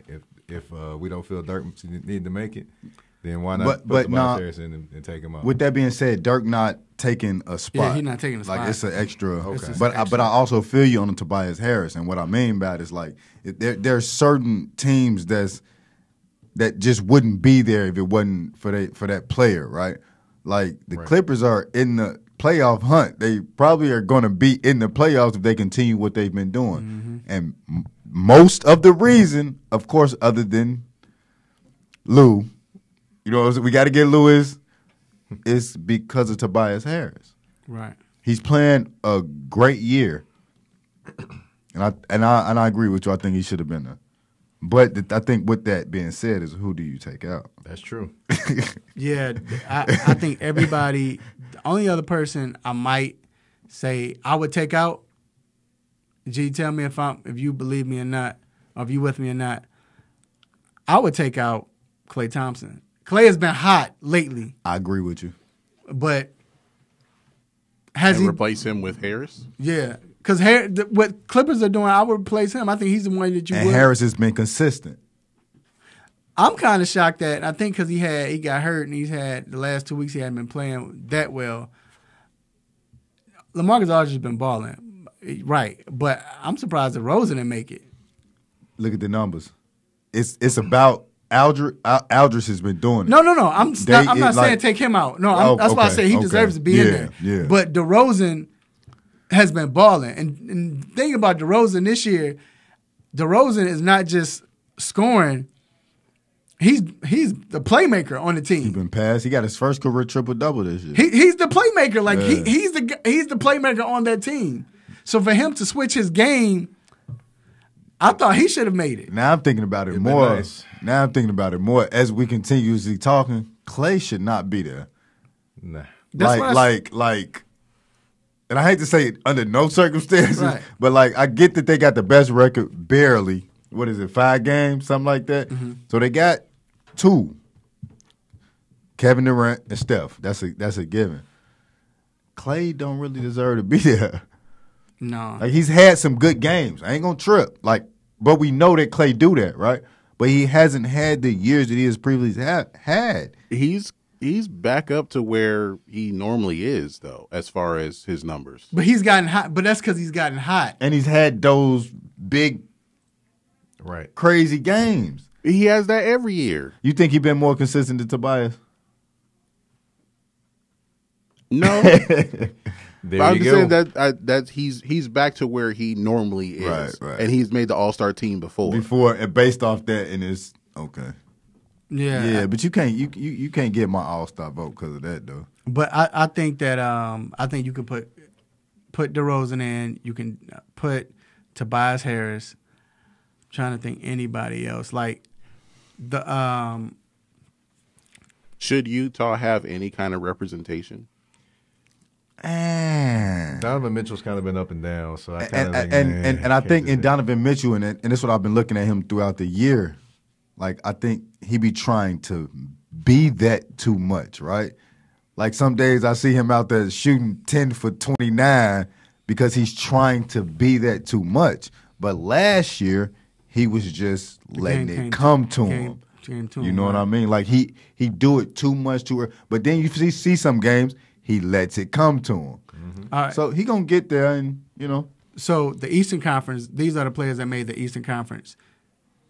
Bradley Beal, Blake Griffin, Kyle Lowry, Chris Middleton, Victor Oladipo, Ben Simmons, and Nikola Vucevic.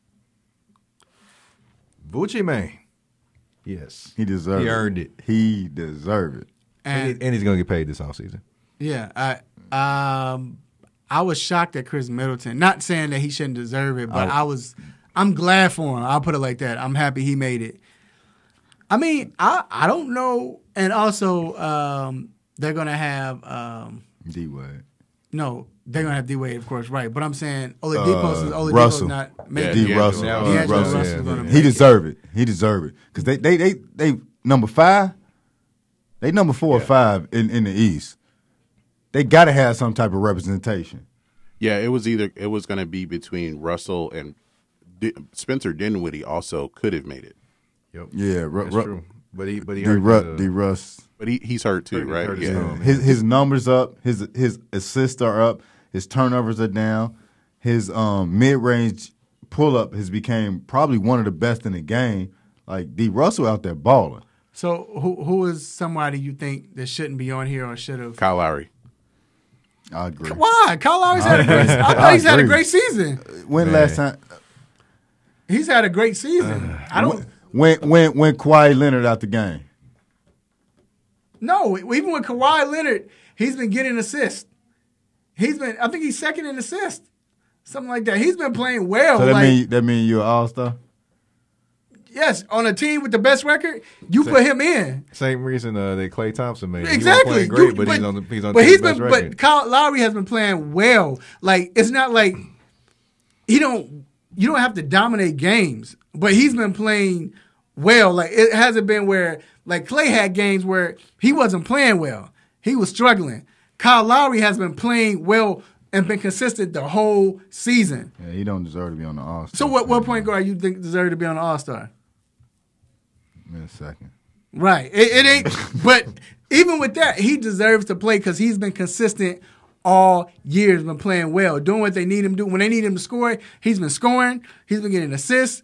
He's been playing well. G, I know you looking up numbers because I can tell. I know you. What is? I was looking at the standings to see if there was somebody who, like I mentioned before, like Utah, should they have some representation since they would be in the playoffs today? The Clippers should, because the Minnesota they're like number 11 right now, but Karl Anthony Towns made it, and Gobert didn't. Yeah. So in the East, what about the East? Even D'Angelo Russell over Kyle Lowry. Well, he's in now, so. Yeah. But why he in? But it's money you season see for what I'm him saying? too. It's money season for him too. Just recognize that too. Right, it is. So can you look up the stats, G, for D'Angelo Russell? And I want to compare him to. I know Lowry's at like 14-9. D'Angelo Russell at 19.5, 3.8, and 6.4. 3.8 rebounds a game, 6.4 points per game. Assists per point. 19? Yeah. They're playing well. He leading the whole team, though. Like, he taking over at certain points in the game. Kyle is not doing that. Well, Kyle don't have to do that because they have Kawhi. But D'Angelo has to do that. So here's my thing, and I talked about it with you before. What do Kyle do now when Kawhi on the floor? Wait, what does Kyle do? Yeah. Kawhi's on the floor. He don't want to take the shot no more. He don't want to. It's kind of like he's saying, okay, y'all gonna make y'all player. That's what y'all want to do. All right, when he on the floor, and that's my biggest thing with him. I don't think that. Also, should Jimmy Butler have made it? I don't think so. Nah, I don't think he's been out, and I don't know. But I'm always a Jimmy fan. Put him on the team. I like Jimmy, yeah, but I don't. This is my thing with Kyle Lowry. He doesn't have to, and I think the fact that he's accepted that role to say, you know what, I'm going to defer. Remember, to me, that was my biggest problem with Toronto last year was Kyle Lowry. They made him, and that was his role to score, but it was kind of like the Westbrook and Durant situation where they was just scoring, but it wasn't helping the team. But it's not just scoring, bro, and that's not what I'm saying. He's not aggressive when he's on the floor with Kawhi. Like, at all. He, is a completely different player, and that's my problem. If you're in the All-Star, right, like, you're going to be who you are, right, and not just the player. Your persona, your everything. Are you doing this because they got rid of your friend? No, I don't think so. That's why I said it's working, and this might be this is scheme. It's working. They a top team in the East. They was a top team last year in the East. So what are you really saying? Here's the thing, though. Nick Nurse asked him to do that, to be that type of guy, and to get more people involved. It's schematic. So he actually asked him to do that. But look, they're a better team than last year. You know that. This is true. I'm not saying they're not a better team. No, I'm not saying that. I'm not right. saying I know that, that. and I'm saying they're a better team because Nick Nurse is like, look, let's go ahead. This is what we need you to do for us to be a better team, for us to be this particular team. If he's doing that for that, yes. But that's what he's doing. Yeah. I know it is because he's 9 assists. That's what they ask him to do. Yeah, they asked him to do this, and it's working. Like, so Kyle Lowry is emotional as anything, right? You know that. I couldn't say what I wanted to say, but he emotional with anything. So that's what I'm trying to say. If he's doing it for the team, then great, yes, and everything. But if he's doing it because he's not. He want to say, how you know? Because he tapped you on your shoulder and said, he was happy. Like Jerry Jones said, "Hey, Raphael." Because he was happy when they said we're gonna get Kawhi. You could tell the way he was answering the questions. He was happy. He was happy.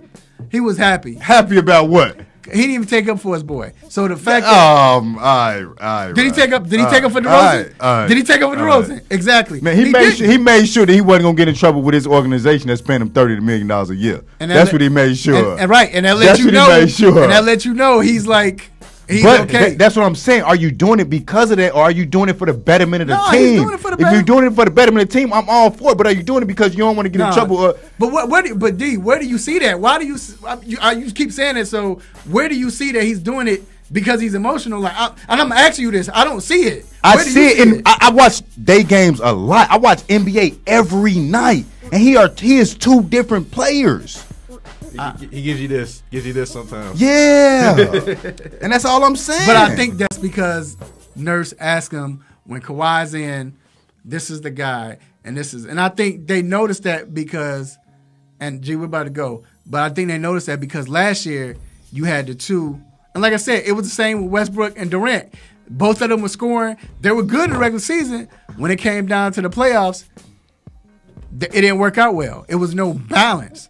So what you're saying, the organization is saying, we want Kawhi be here next year. Make sure he sign here. So we want you to take a back seat, chill out, make sure he sign here. And then what's going to happen next year? No, you putting words in my mouth, but that could be it. See what I'm saying? That's not it. That's horrible. But I don't think that's it. I think Nick Nurse, because Nick Nurse been there. You got to say Nick Nurse was assistant coach last year. So he saw what needed to be done. And I said that. I said the fact. So you don't think let me finish. Okay. The fact that he's been there.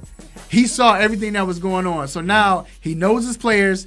He knows what they were doing before, but he knows what he needs to tweak.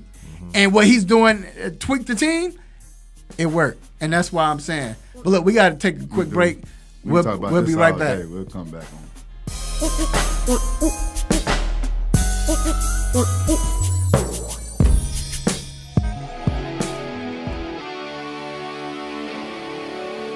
Have a sports injury? Need to see an orthopedic doctor? Ortho Atlanta is one of Metro Atlanta's largest orthopedic and sports medicine practices, providing orthopedic and sports medicine care for the whole family.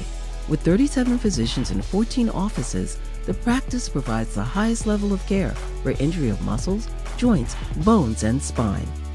Ortho Atlanta offers convenient access to a full range of musculoskeletal surgeons and specialists.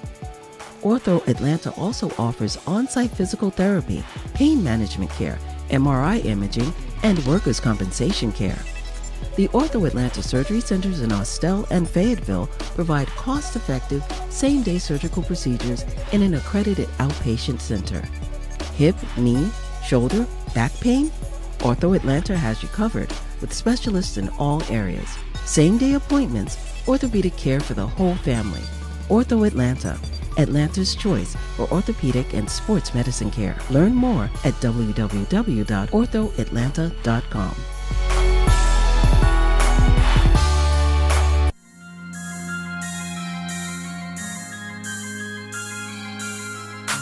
I'm Maurice Jones-Drew of the Jacksonville Jaguars and the NFL Network, and you're listening to the 3-Point Conversion. To the 3-Point Conversion. To the 3-Point Conversion. To the 3-Point Conversion. To the 3-Point Conversion. To the 3-Point Conversion.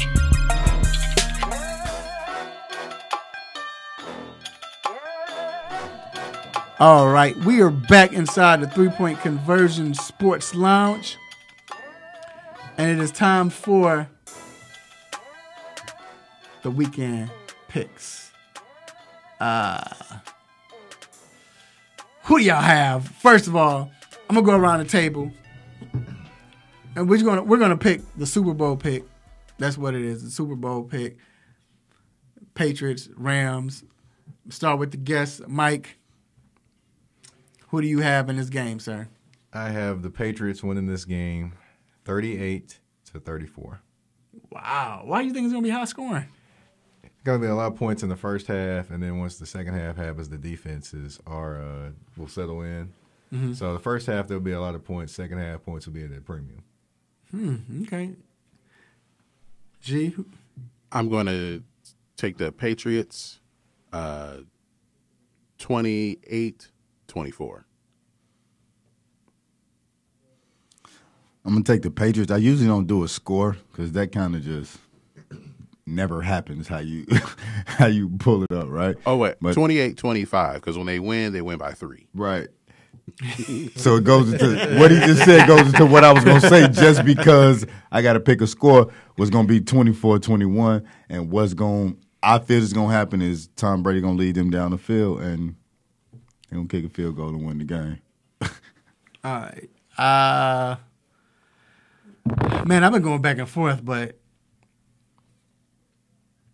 I want to say the Rams, man. The Rams going to upset them. This is going to be the other way around. I think Goff is just too calm. But I'm going to go Patriots, man. I think Patriots. I think Patriots are going to win 27-26. That close? Yeah, it's gonna be. You've been saying all weekend Goff is a baby Brady. Yeah, you've been hollering that all weekend. Yeah, and that's what I just said. But I just think Brady's gonna come in. Brady's gonna have the ball last, and if Brady has the ball last, he wins. They're gonna win the game. So, and I'm not talking about on some Patriots. Rams just score with 38 seconds of like every time they do when they're playing the Giants. Right. I'm saying if he has the ball with more than a minute and 45 seconds left. He's going to end the game. It's going to be 2 seconds left. Yeah, they're going to win the game. So, I want to say the Rams, though, but it's just hard. You just don't see the Patriots lose 2 years in a row. I would say this. Last year, I got a good feel for both teams with the Patriots and the Eagles. The Eagles were the more loose team, and they were, basically you could tell they were ready to play. The Patriots were really uptight. This year, I don't get the uptight feeling around the Patriots. Oh.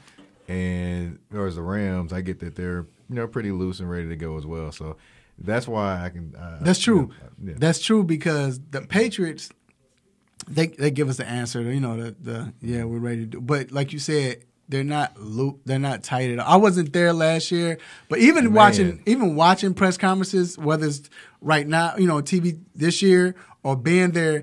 You just don't get that feeling. The way Tom Brady is talking and relaxing. The question I asked him, man, he's like, man, this is still a wild moment. Yeah.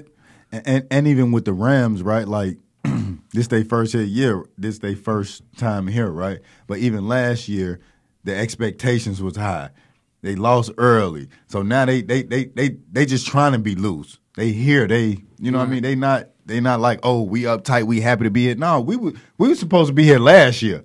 Like, I think that's what they thought is. Like, we're not a surprise to be here. We're not, like an overwhelming team that got here off of luck of the surprise. We were picked to be here since last year. Mm-hmm. So, man. Yeah. So, all right, there are picks. We got the over and under with G. Take it away, G. You know how you just have that good feeling for a pick? Do I feel lucky? Yeah, that's this segment. It's time for Over Under with The Intellectual and Mr. Controversy, only on the 3-Point Conversion. All right, so this is the Over Under segment in which we look at some interesting prop bets, and of course this is the Super Bowl, so they actually get a little more ridiculous as far as what people can put a wager on. So one of the more common ridiculous prop bets is how long it will take the person to sing the national anthem. So how long will it take Gladys Knight? It'll be Gladys Knight. How long will it take her to sing the national anthem? And it's been set at 1:47. So over under 1:47. What do you have, Mike? Is that 1:47? Yeah, you have over under. Over. Who's singing it? She gonna think like she going back to Midnight Train Georgia on there a little bit. So she's in Georgia. That's what we saw the other day. Yeah, I think it's under. I think. How long is it usually? Can we ask that? It's normally around. It hovers around the 2-minute mark. Like it's normally on either side of the 2-minute mark. But if you get someone, I think the younger the person is, it might be shorter. Okay. If they're younger, it might be shorter. If it's someone like Gladys Knight or Aretha Franklin sang it, and I think she took like 3.5 minutes. Ooh, Aretha Franklin. But that's Aretha Franklin. I'm going over there. I think Gladys Knight, she's very professional.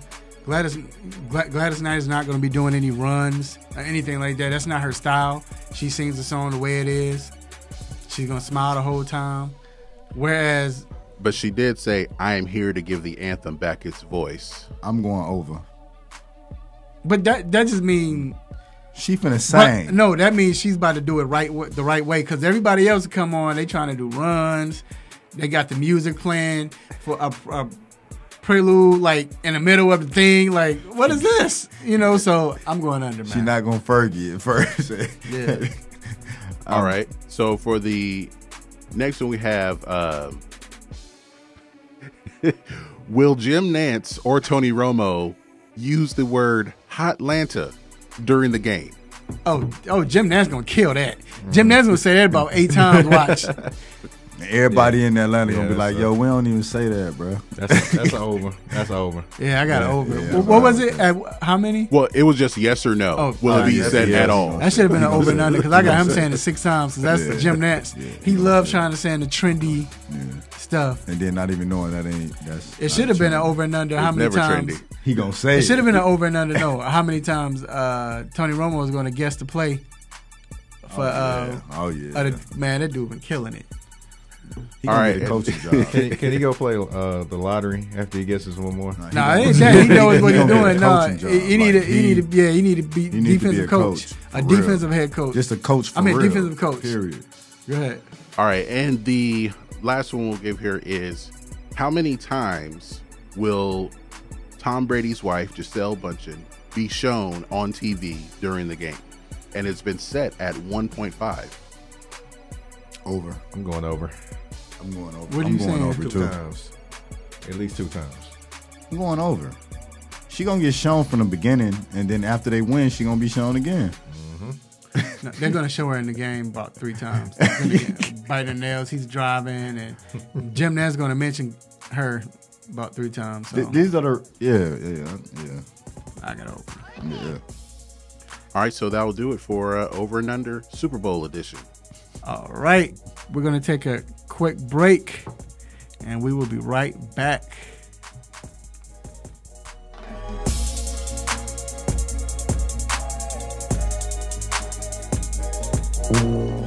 If you love them enough to listen to them practice the same song on tuba, please be done. Over and over and over and over and over, then surely you'll check NHTSA.gov/the right seat to make sure they're correctly buckled in the back seat. Sounds good, honey. Check today at NHTSA.gov/the right seat. Brought to you by the National Highway Traffic Safety Administration and the Ad Council. What's good, family?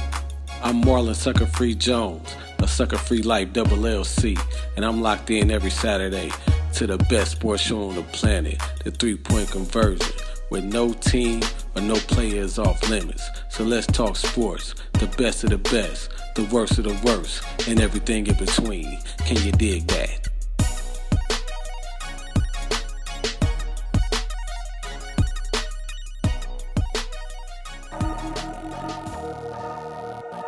It's time to get in the mind of Mr. Controversy and the Intellectual with What's on My Mind.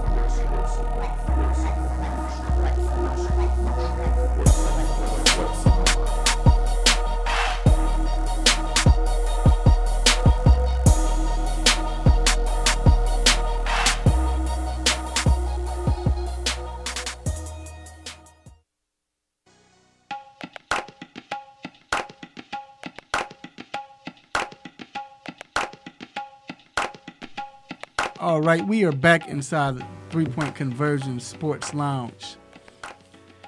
And this next segment, What's on Our Mind, or What's on My Mind, is brought to you by Sucker Free Life LLC. Make sure you live your truth for the world to see, because everyone can be sucker free. Make sure you purchase your apparel today on Facebook.com/Sucker Free Life LLC. Now, segment is What's on My Mind. This is where we get to talk what's on our mind and talk about what's going on, what things we don't understand. We just get to talk. And no one interrupts us or anything. It's just our moment. I got so much on my mind today. Super Bowl. You have the NBA. man, what's on my mind is we had a chance to cover the Ray Lewis Ray of Hope Foundation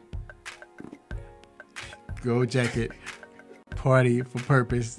Man, I had a hard time saying it. G, how many times? Like, he did Ray, like just, 6 times. Ray, It's just a call long it, name. It's a long just call name. it just Ray of Hope, Ray. God, What he kept calling it though? It's called the Ray of Lewis. Hope. No, Ray Lewis Ray of Hope. Gold Jacket Party for a Purpose. Yeah. He said that every time. I mean, no, but it was just his thing. But that dude that's the with name the of shiny it. jacket probably said He it said every it like time. that. He got it too. But anyway, all right. So what's on my mind is, and he did it for a great cause, whatever. It's his foundation, and I get it. I like it. It was cool. He had some of the people there, some of the kids there. But we talked to Jameis Winston, and that will be on. We'll put that up today. But with Jameis, he started talking about his foundation. And it made me think, and I even asked him how so much of the negativity, and we all know that's why I got into media, is shown on these players. With Jameis, you think about the Publix incident where I guess some guy tricked on him and told that he took the crab legs, which normally happen. The incident when he was in college, he stood up and talked about old girl. The situation he was dealing with the girl said he tried to rape her, whatever it was, sexual, whatever it was. But all of that good stuff, or bad stuff, I should say, but no one ever focused on the good. And he talked about his foundation and how it really means to him. Like, he didn't even talk about his foundation at first. He was just talking about Ray's foundation. And he spoke about how it's a passion for him. And that's what he wants to do. That's his purpose. That's the whole point. It's not just about the NFL and everything. And it's a shame that everyone wants to go in, not just on Jameis, but everyone else. If you have some type of bad or whatever, even if you're a good person, you don't hear about the stuff they do in the community, unless it's a heartwarming, situation where companies or like NBC or other stations can get credit for it because they look good. But they do it out of the kindness of their heart. And for him to talk about that, and it's just like, man, that's dope. Everybody that went there, you would think, and G was with me too, I knew we was going to hear the answers like, yeah, well, no, this is a great cause. We're here to do it. Man, they were serious about it. These people that were there were serious about it. You could tell. So just to hear that, and it's like, I just wish more companies or just people in general would put that out there, what they're doing. And some of them don't even do it for that. But still, people need to know this. Because if we're looking at our kids looking at them as role models, don't just look at them as role models on the field. If they see what they're doing in the community, I think that'd be great, for the kids to see that. And then they can go that route. And so kudos to all of them. I just wish it could happen more. And that's what the 3-point conversion will do. Make sure it will. And that's what's on my mind.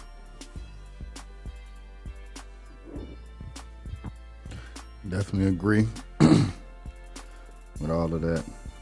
It's time for me to talk about what's on my mind. So I think all week we've been, us here in Atlanta, and trying to figure out what the weekend gonna look like. Is it gonna be cold? Is it gonna be crazy? Is it gonna be nice? Is it gonna be traffic? Is it gonna be like all of this going on? And at the beginning of the week, where we've been, it was crazy. We were like, oh yeah, it's gonna be real crazy. But I think that goes into where we were. Meaning we was at, NFL press conferences. We were doing a lot of running. We were working from 9 a.m. to 11 p.m. Like that's what we were doing every day. But I also been able to be out and see the traffic and see that it's not what we kind of think. You know what I mean? I think one of the biggest things with it is that, like, in Atlanta, seeing stars isn't like seeing stars, right? Because we see stars all the time. Like, this is excellence down here. And just seeing somebody just because they in the NFL or the NBA or they're this or they're that, like, that's not new to us. We see this all the time.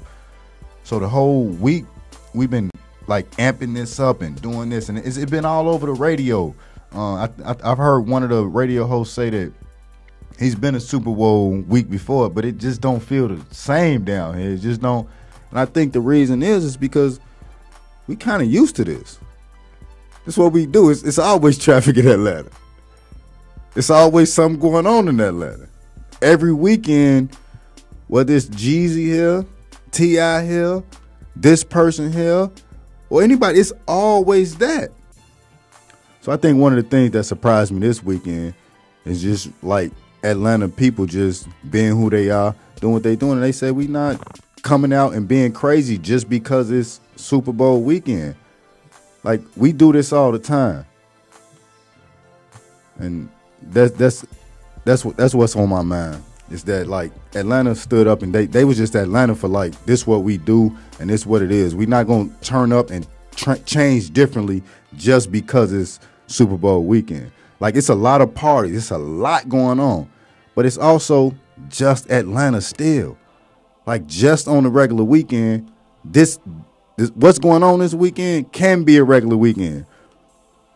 So us that live in Atlanta, we not paying $150 to go to no party. We not paying parking for $150 just to park somewhere. That's not what we gonna do, because next week Tip gonna be here too. G's gonna be here, and week after that another superstar gonna be here, and it's gonna be the regular price for us to go on and do what we gotta do. So we love the Super Bowl being here, and we doing everything with the NFL experience. All that's been great, so we're not taking away from that. But like the offside, the outside things away from the NFL, that hasn't really changed what Atlanta do. We do this on the regular, and that's what it is. That's what's on my mind. Let's keep it real. The Atlanta wasn't turned up or whatever they say because it was cold outside. The mothers was in the house. Well, I was outside. I was outside last night. It wasn't cold at all. I ain't had no coat on or nothing. And it was like there was no traffic on the express. Do you know how Friday nights usually look in Atlanta? Yeah, like I said, I think they did a Jedi mind trick. I think when the Super Bowl was coming here, everybody was like, "We're not driving, we're not taking trains." It has completely been the complete opposite. Yeah, but I think everybody that drive, thought about it. Yeah, it was. Yeah. But even in some of the spots, yeah, it was crazy. All right, you hear this music, you already know what it means. It means it's time to let you go. But before we let you go, we got to have a couple of shout outs, and you might be a part of it. First, I want to give a shout out to the Almighty God for blessing me and the 3-point conversion with this opportunity for this week. Just personally giving me this opportunity to speak my mind and give me this platform and do what I do, say what I say, make you all upset, mad, happy, want to give me the stop it button. I thank God for this opportunity. Thank you, Raphael. And I also want to give a shout out to my guest, Mike Patton. We appreciate Mike for coming on and taking time. I know he has to go to this NFL honors to get prepared for that, but he took his time out in the morning to come here right before he has to go. Also, I want to thank just everyone else that listened, and that, and of course my people, G, and my co-host, The Intellectual. Definitely. I just want to give a shout out to everybody that listen to us every week and see the moves we have made continuously over the last year, and gonna tune in and see us where we gonna be next year, because we moving, we making moves, and we want all y'all to be a part of it and see the moves that we made, and we're going to continuously do it with our whole team and everybody that's involved with us. So thanks for listening, family, friends, and everybody. All right, and I want to thank my family and friends, my beautiful wife, children, cousins, aunties, uncles, grandparents, brothers and sisters, and play cousins and all. Thank you for your support. Thank you for being there, sticking with me. And also want to thank everyone who listened live and watched us live. The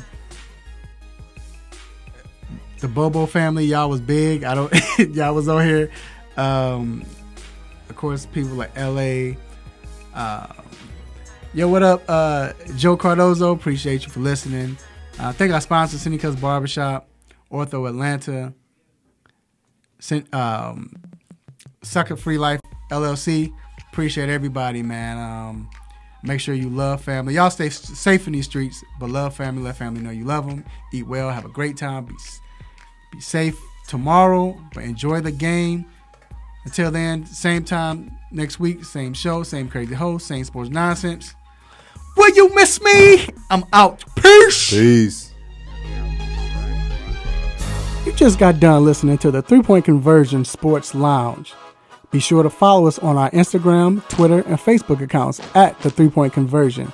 And also make sure you check out our website, the3pointconversion.com. Be sure to follow us live and listen every Saturday morning at 10 a.m. Eastern.